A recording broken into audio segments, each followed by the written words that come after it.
Hello, honey bunches. Yes, yes, yes, I got my braces off. Woohoo!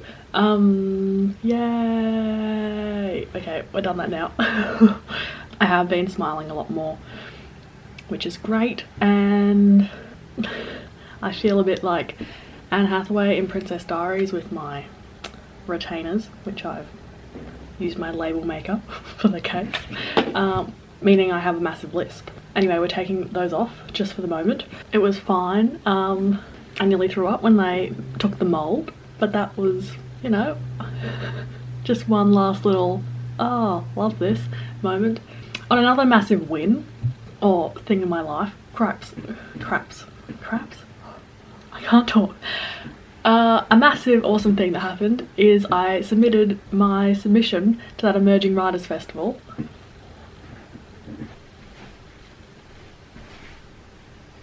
Which was the first 3 chapters of a novel. Watched the last video, not the trailer, the one before that if you're like, what are you talking about, if you're new. I'm Phoebe, by the way.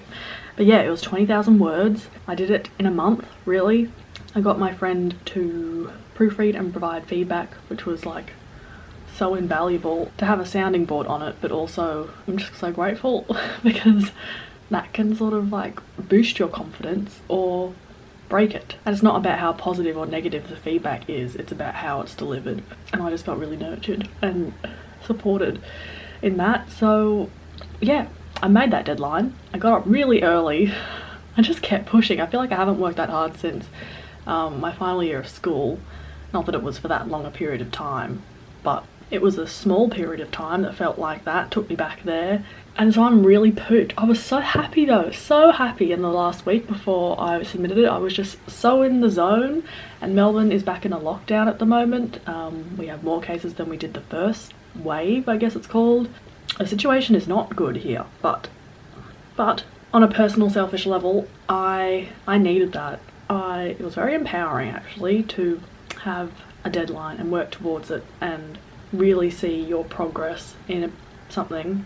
Like, it was from nothing, well not nothing, I had the idea whole mapped out and the plan essentially, I just needed to write it, but in terms of how well it was written and character development, all those things, it really improved. It was a short amount of time, I'm sure it can improve lots more, and I will do that for the next competition, which is due in a month, which is what I was initially aiming for before I heard about this other one. So yeah, but I was so happy being in the zone and having a distraction and something to work towards. And I don't want to buy into the whole hustle narrative, but on a personal fulfillment level, I really needed that, I think. Thank you to everyone who watched my channel trailer. That was fun. It's a non-boring one if you haven't watched it yet. I was quite pleased with it. I'm hoping, so Melbourne is in lockdown for 6 weeks. This is the first week. I feel more resilient than I did the first time. Like I know what to expect, and that's half the thing. You just like know what a lockdown, even though it's different because it's actually worse than the first time. There's more community transmission, higher number of cases. We just know a bit more. And I know what I need to do to stay happy and distracted and well connected. So while there's plenty to be getting really furious about in the world, I'm gonna really ride this feeling relatively good, because last time I did not, and it was awful. And you can still care and still enjoy feeling good inside. We bought quite a few puzzles, which my mum was keen on. We probably overdid it, but I'm not complaining because she was keen. So we're set in that department. I can feel the comedy of this time. I did a bit of Modern Family last time, but I think this time it's gonna be IT crowd. Been craving a bit of that. I'm excited to get back into gardening, because for a month didn't do much there. Also excited to be reading, not my own work, because this piece of writing took about half a day to read through, and that was with a lot of energy and attention. And at the end I was trying to read it twice a day. Oh. I was feeling so dead. The night I submitted it, I was like a stamped out cockroach. Anyway, I just finished a book that my mum had read and recommended to me a while ago, and then popped up through another recommendation. I thought, right, I just should read it. About Catherine Hamlin, her life. It's like a biography type thing. Very interesting read. Just to learn about a very interesting life. But then I want to get on to Dark Evil. My brother actually got this for his birthday a while ago. It's all about the Australian land, well, so-called Australian landscape, and when colonisers arrived, what they saw and how it changed from then on. Haven't read it, so that probably is the very least of what it's about, but yeah, it's won a lot of awards and I've been meaning to read it for a while. I think it could be a bit like Sapiens in that it could be a bit hard to keep reading just because it's not a page turner, but it is a very important read, and that's not to say it's not a good book, it's just you've got to want to read it to finish it and come back to it. So I'm going to start that today, and I also need to start revising all the Auslan stuff I learnt because I'm doing the second level of the courses. They're doing it online, no, not online, well yeah, through a Zoom meeting starting next week, and I need to revise because I haven't really done much for quite a while because I haven't had any sort of accountability partners or anyone to do it with, so I'm looking forward to that. It'll be good to have like a weekly thing, bit of routine. Apart from that, I'm wanting to yeah, garden more because I've been neglecting that, but it's been fine. Things have just grown, nothing's really happened. But I also want to keep flexing this writing muscle and write some pieces, shorter pieces, and submit them to VoiceWorks magazine, which is connected to the Wheeler Centre, which is one of the writing competitions I am submitting to. It's due in a month, not the one I just submitted to. And one of my fave people, close friends, recently became the graphic designer of that magazine. It's for creatives under 24 or 25, so I should get my skates on at 22. Time's ticking. But they actually pay you if they feature you, and they give you feedback no matter what. So it's an amazing opportunity that I really encourage anyone to submit to if you want to. It's obviously writing, poetry, photography, illustration, things that can be printed or featured online. I'll link it below. And then there's the time-old thing of trying to keep developing recipes for this cookbook submission, which I feel is being pushed back. But that's okay, it'll happen. I think I've just got to follow what feels right at the moment, and that is running with the writing thing, so that's what I'm gonna do. Yeah. I'll check in with you later.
Hello.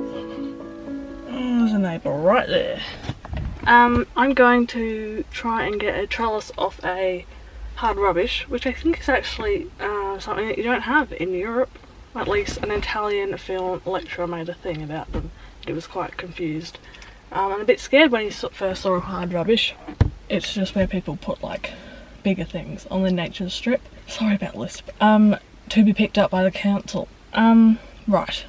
Anyway, I saw a nice frame. Oh, for fuck's sake. A nice frame that would be cool to grow like a miniature pumpkin or watermelon or cucumber or something that needs to be trellis. My mum said, it'll be gone, Phoebe. But anyway, don't crush my hopes and dreams before I crush them myself. Bummer. It's gone. My mum was right.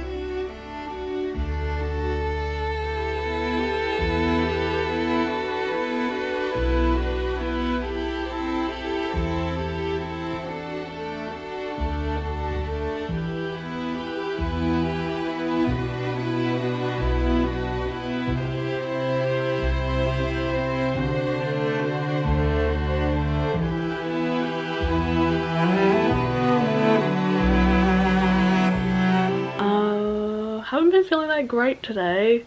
Just feeling really worried about the future. Nothing new. We're still like probably on the going up side of the peak here. It's not a very great situation. And everything else going on in the world. Anyway, I started something today which I've been thinking about for a while, and that's another piece of writing for this VoiceWorks magazine. And I was reading examples of what they publish yesterday, and I was a bit like overwhelmed, like, my gosh, this is so good. I could never write to this standard. I'm so impressed. I don't even understand like how they did this. But then the idea yesterday came to me. So it's like a non-fiction mostly, but then a bit of fiction woven in, part film analysis linking to like loneliness, mental health stuff, which is sort of the connecting theme which I seem to always want to relate or connect to, and then a very real life thing. But yeah, it's just come together. So today I watched Features Napoleon Dynamite.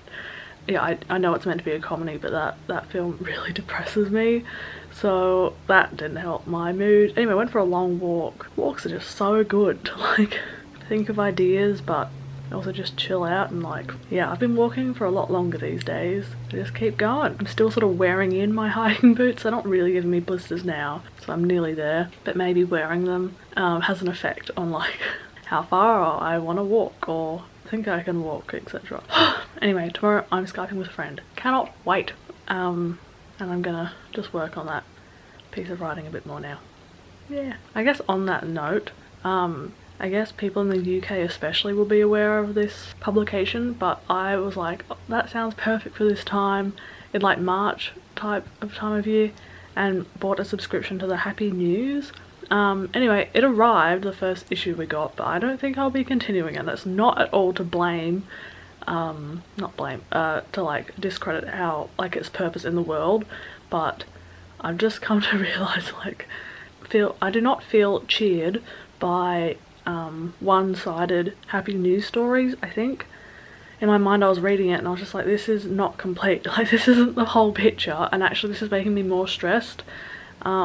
There's like a dualism or duality to life, even in the happy or like good things happening in the world, and actually I feel like more calm when I hear the whole story, even if, like, yes, if it's an overall, I guess, positive, we want it like black and white everything, but like, don't leave out the hard bits, because that actually kind of makes the story even more impactful. I just felt actually like I just wanted to rip it up, because I was like, it's also quite out of date, because I like follow them on Instagram, and I follow like a number of like more positive news type things. I wasn't like surprised by the things they were publishing, and maybe a part of me, like really cynical, was like, the problems of the world are too big for this to cheer me up. Like, yes, these things are happening, but like A, B, C, D, all the way to Z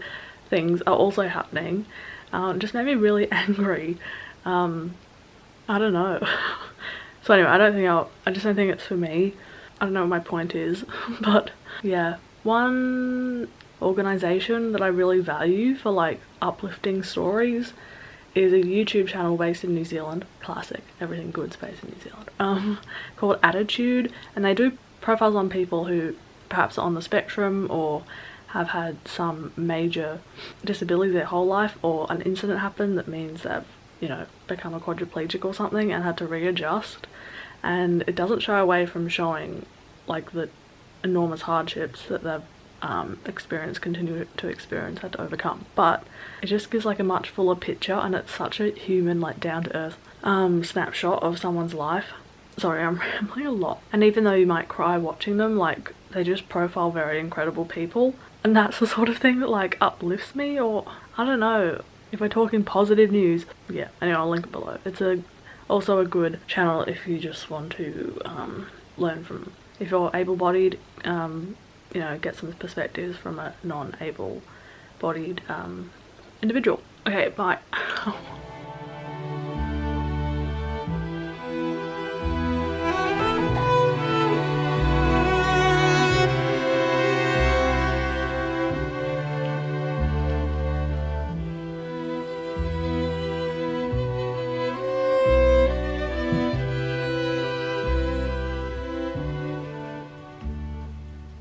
Hello again, it's Wednesday afternoon, 3-ish. I got up early this morning and wrote, and then had a Skype call with a friend, like late morning. That was so good, so needed. And but I tried to keep writing after lunch, but I've realised I've had a bit too much screen time today. So I've got something to show you. My mum has made some new shoulder bags. In the past I've sold on Etsy one that looks like this, which is mine, and another couple of varieties. Anyway, she's made 3 that look like this, with some fabric. We got in an op shop, and then she crochets little cotton flowers onto one side so it doesn't brush up against, the other side doesn't brush up against your bod. So yeah, that'll be on Etsy. Made with a heck ton of love and care, and my mum is a perfectionist and they're very well made.